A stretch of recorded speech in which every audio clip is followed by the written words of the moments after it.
Some piss-stinking alley reeking worse than a week old.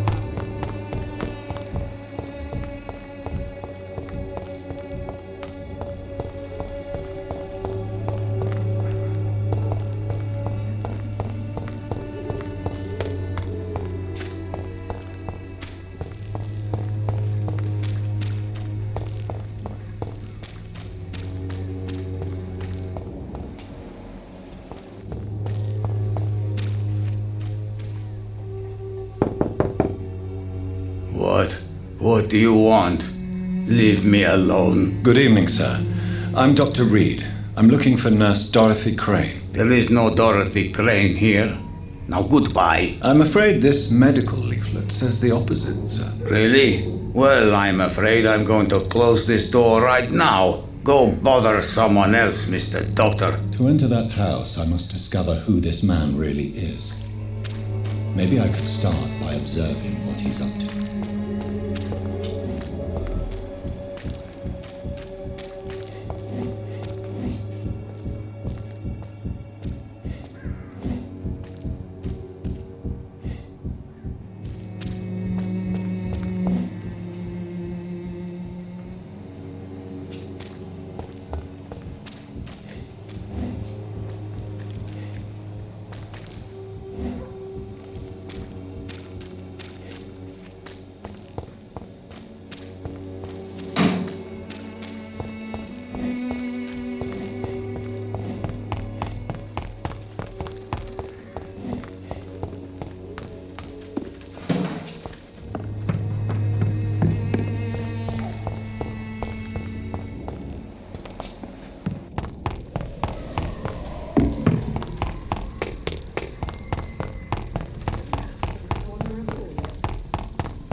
There's no one in.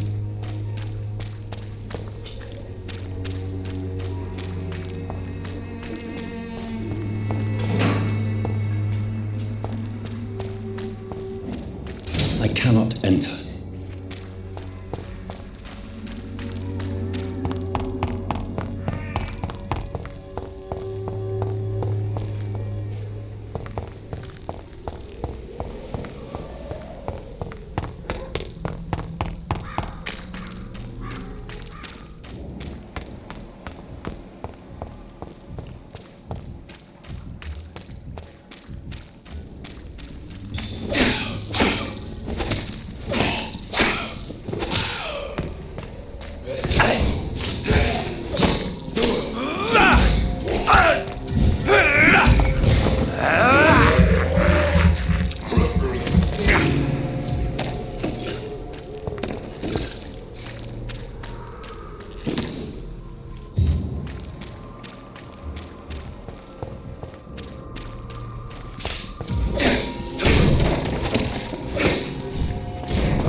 It's locked, all right.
I cannot enter.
A strange man was at the door with a pass for our medical facility. I refused him entry. Darius, how could you know he didn't need our help? His clothes were too finely tailored to be for Whitechapel. Perhaps just a friend of that stray poet who is always about. Richard Nethercott? No, not of the same cloth, this man. I suspect some machination from that journalist. Clayton Darby. Is he still asking questions? Yes. I saw him drifting around St. Mary's Church. I swear he is tracking me just downwind.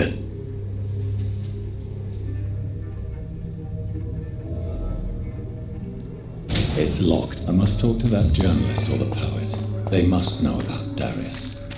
Nearby the church they just mentioned.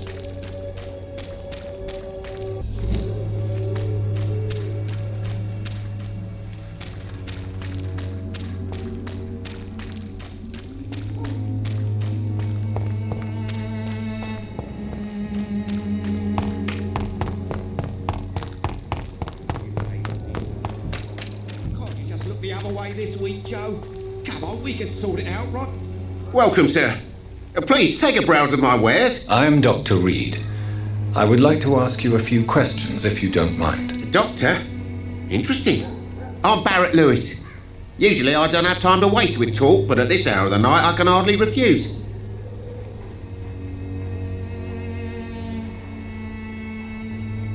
Have you heard of a nurse called Dorothy Crane? Nurse Crane? So the bitch really is a nurse then? Always thought she was just some crafty foreigner, that one.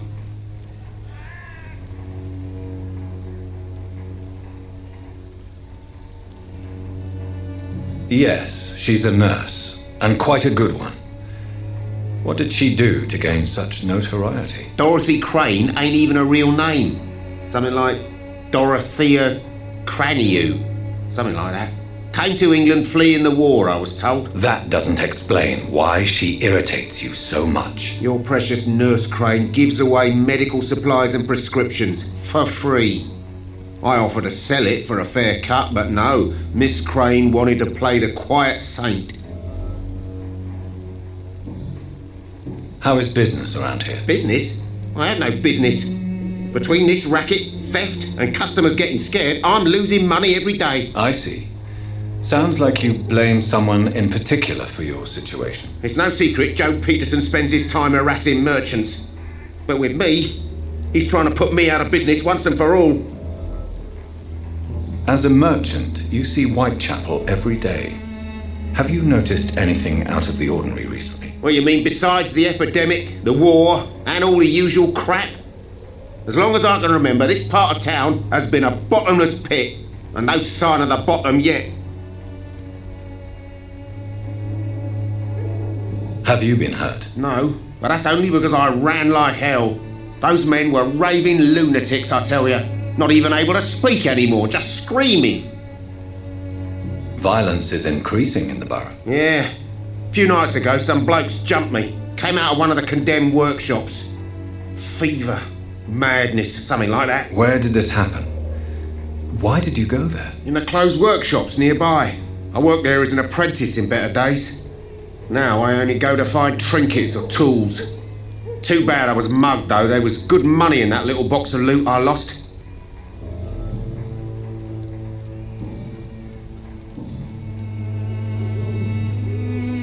Goodbye for now, Mr. Lewis.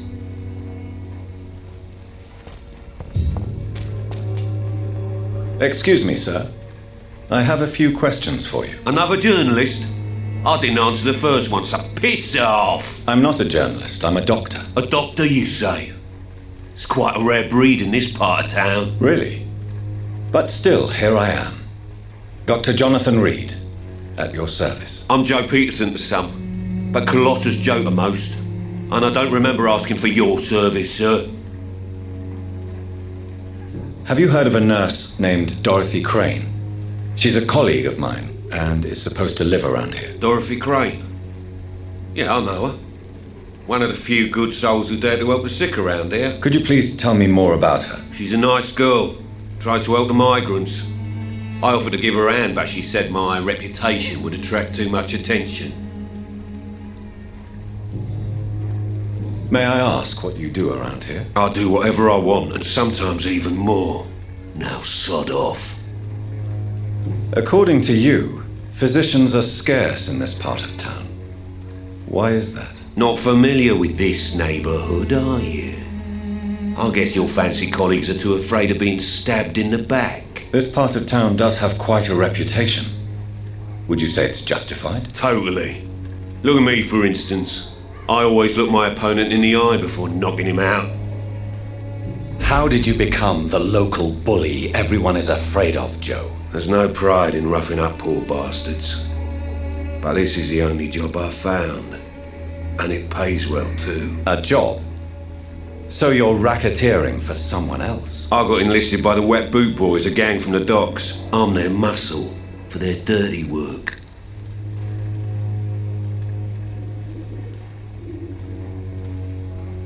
You are a criminal who endorses criminal activity. The least you could do is stop hiding behind this pretense. I don't care what you think, sir. I do what I have to do for my own reasons, and that's that. I'm not sure Mr. Lewis would agree with your by all means necessary philosophy, sir. Oh, do you really think he's the poor victim here? Barrett can be as sneaky as anyone. Long ago, I even called the bastard my best friend.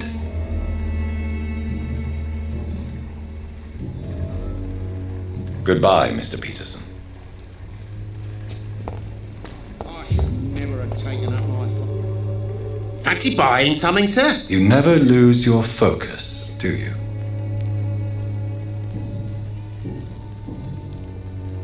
Joe Peterson. He's the villain here, isn't he? But you seem to know each other. I'd known Joe for years. I saw him box once or twice. He was a friend then. But these days, he's just another thug. What can you tell me about Mr. Peterson? Besides his behavior toward you, obviously. Colossus Joe was a decent boxer, good one even. But after his wife passed away, he found every excuse to stop training. Just wanted to pick fights with everyone.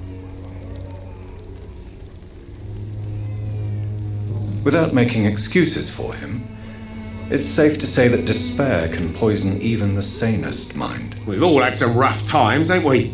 But most of us don't use our fists to see us through. And no one has ever stood up to this thug. Nobody would be fool enough to stand against a wet boot boy. Goodbye for now, Mr. Lewis.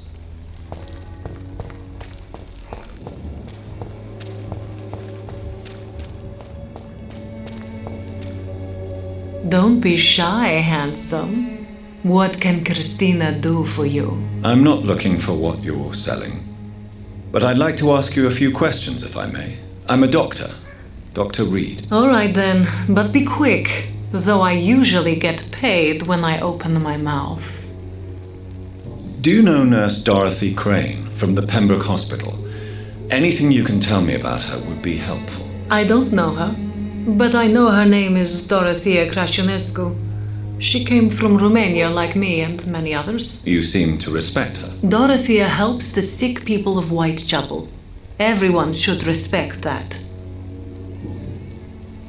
Christina, have you been examined? The epidemic is spreading fast in London, and you could be exposed, or expose others. I don't like doctors or hospitals, but I don't like you asking questions. Considering your line of work, I assure you it is only a matter of time before you have health issues. If it is going to happen, it will happen. Right now, I need money. That's what's important. You can put your own life in danger, that's your decision. But what about your clients?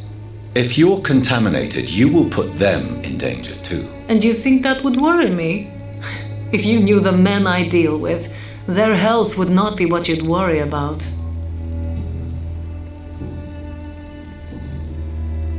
Tell me about yourself. Are you joking with me? People don't usually come to see me for conversation. I have no interest in your work. I am, however, curious as to what led you into this career. Short story. The war, exile, and England. This country is not especially welcoming. I've been refused many jobs because of where I am from. I had few options left.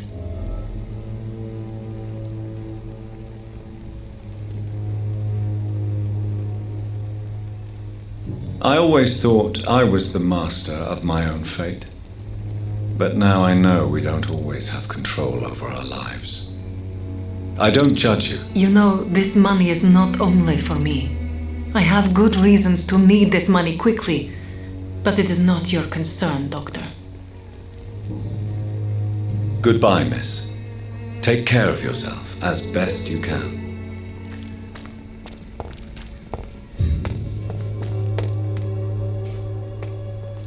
Forgive my interruption. Do not apologize, my son.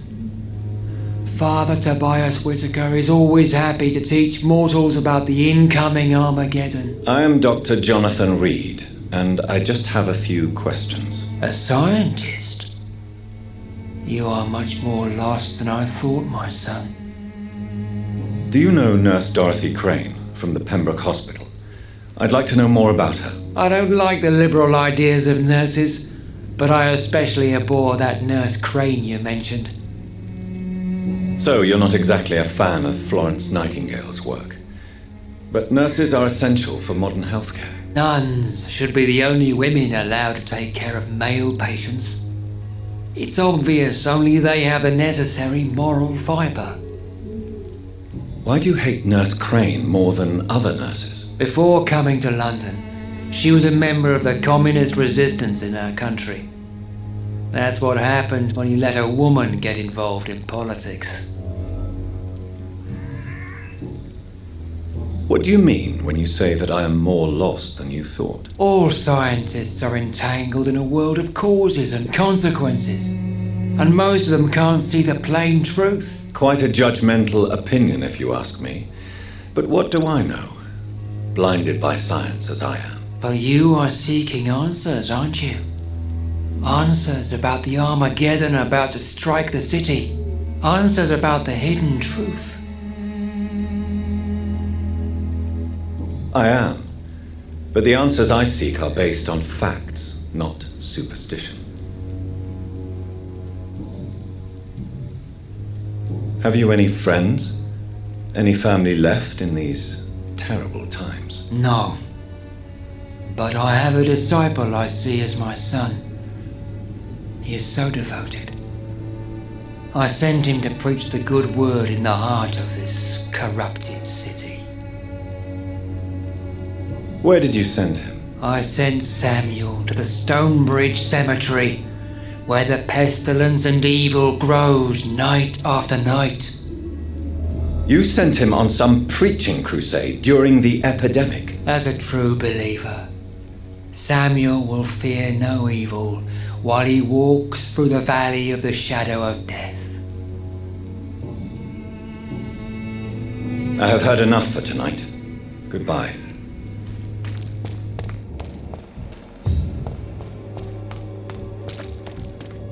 Pay me a glass and... Good evening, Christina. Change your mind, Mr. Reid? Do you need any assistance, Miss Popper? It depends on the price of your medicine. I will see you later. Goodbye, miss. Take care of yourself as best you can.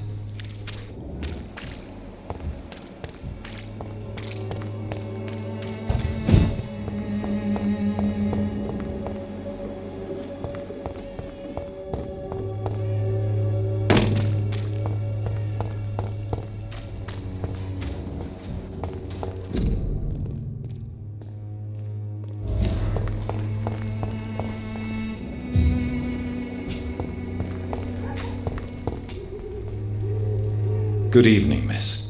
I'm Dr. Reid. I'd like to ask you a few questions. I know what you're thinking. A tall stranger who meets a girl in the street at night. It reeks of the penny dreadfuls. But I mean you no harm, truly.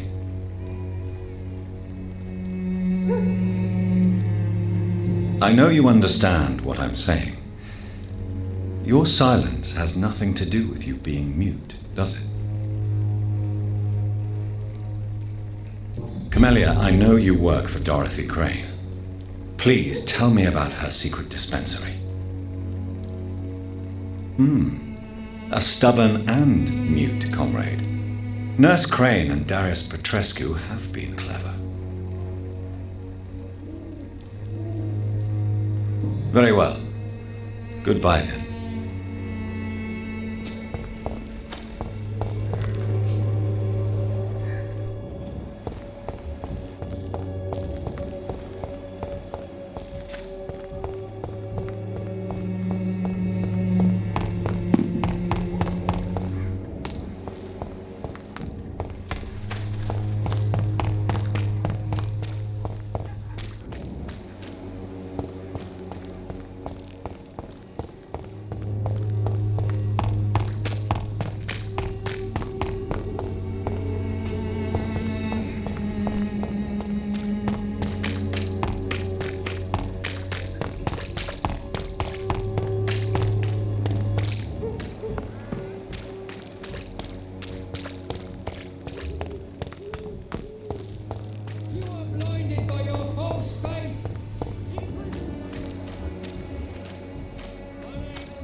Excuse me, sir. Are you familiar with this part of town? Name's Clayton Darby, reporter. Sorry, I'm new to Whitechapel. But perhaps you could help me since you're a journalist. My name is Jonathan Reid. Dr. Reid, the famous surgeon. I'll gladly help if I'm able, sir.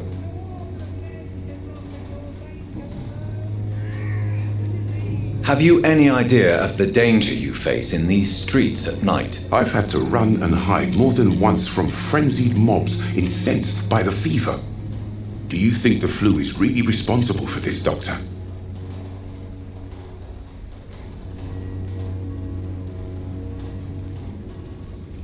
That science is unable to explain the facts doesn't mean there is no rational explanation. I confess, I share your point of view, Doctor. Why are the newspapers keeping silent about the Spanish influenza? It's as though none of you care. There's a war going on. People shouldn't be demoralized by news of deadly diseases.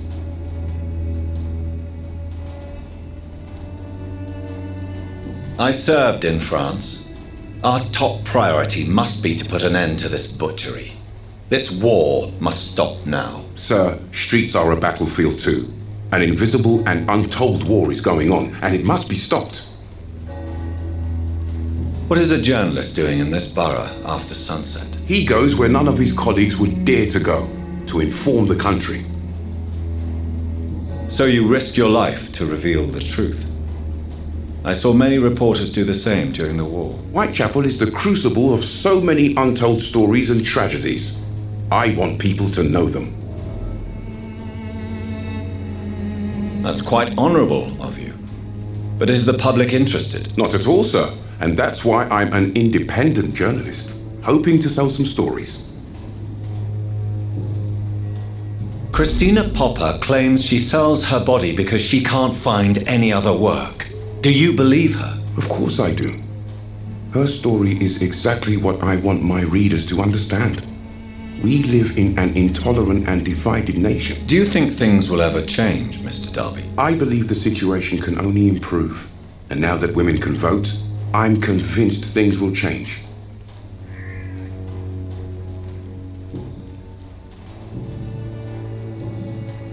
I heard you're investigating an underground medical dispensary in Whitechapel. What do you know about it? Not much, I'm afraid. They are wary of strangers, and I'm not really an acquaintance of theirs. Why do you care?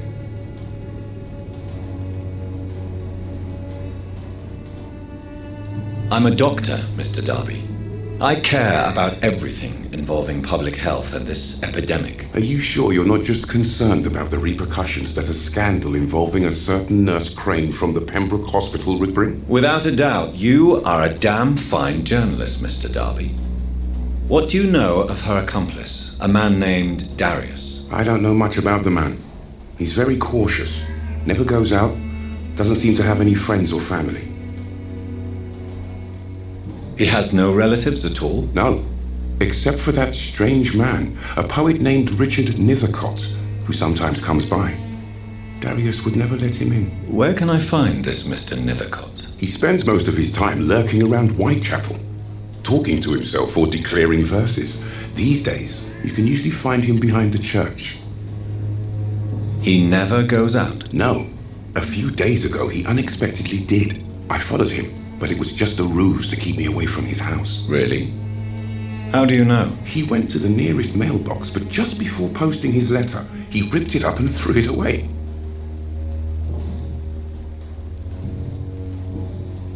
Goodbye, Mr. Darby. Farewell.